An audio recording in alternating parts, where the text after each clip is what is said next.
At dawn in Sicily, the state didn't knock. Villages were surrounded. Men were dragged from their beds in the gray light of morning. Families, women, children, the elderly, were detained as leverage. Within days, hundreds were under arrest. Among them were farmers, laborers, and even mayors. This wasn't a police raid.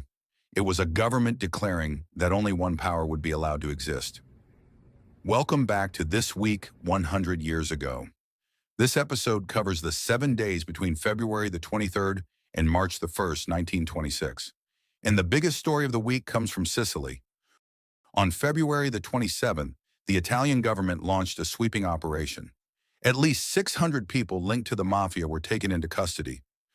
To understand the weight of this moment, you have to understand what the Mafia was in 1926. It wasn't just a criminal gang. It was a parallel system. In towns across southern Italy, the Mafia decided who received protection, who could run a business, and how disputes were settled. When the central government in Rome felt distant or unreliable, the Mafia offered certainty. Fear traveled faster than paperwork. After the First World War, Italy was unstable. Strikes, political violence, deep distrust of institutions. When fascism rose to power in 1922, it promised one thing above all: order. But in Sicily, that promise hit a wall. You cannot claim to be the state while another organization commands obedience. So Mussolini chose a man with a reputation for severity: Cesare Mori. In late 1925, Mori was appointed prefect of Palermo and given extraordinary authority. If existing laws were an obstacle, they would be bypassed. Mori did not fight the Mafia like a detective. He fought it like an occupying force. Police and carabinieri moved from town to town. Entire communities were searched. Property was seized. Families were pressured to force surrender. Weeks before the mass arrests, Mori demonstrated his approach in the town of Ganghi, sealing it off and arresting suspects before they could vanish into hiding. That matters, because the 600 arrests in late February were not sudden. They were the visible peak of a sustained campaign. The goal wasn't just to imprison criminals. It was to destroy the myth, to convince Sicilians that the Mafia could no longer protect them. At the time, much of the world approved. Organized crime was a universal enemy. Decisive action looked like progress. But hindsight is colder. The campaign damaged the Mafia's lower ranks. It did not destroy it. Leaders adapted. They went quiet. Some left Italy altogether.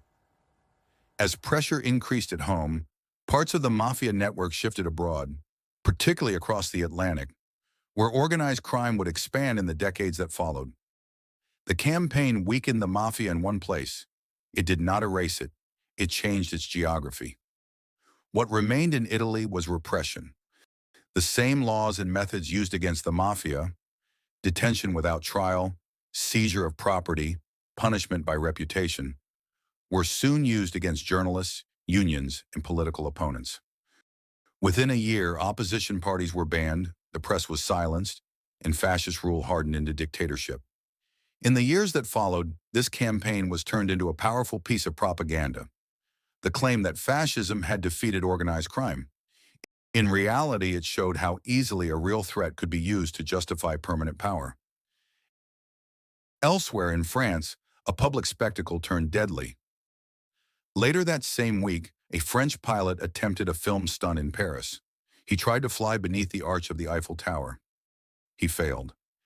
His aircraft struck a wireless aerial attached to the tower's communication system. He was killed instantly. The Eiffel Tower wasn't just a monument in 1926. It was a hub of modern communication. The pilot was a hero of the new age. But the thing that killed him wasn't iron. It was the invisible systems wrapped around it.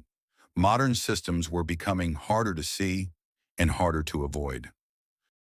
Finally, on March the 1st, Brazil held a presidential election. On paper, it was a landslide. One candidate received almost every vote cast. It looked like stability. But elections without uncertainty don't test a system. They hide its weaknesses. 4 years later, that system collapsed, and Brazil entered a new authoritarian era. 100 years ago this week, power was being reorganized.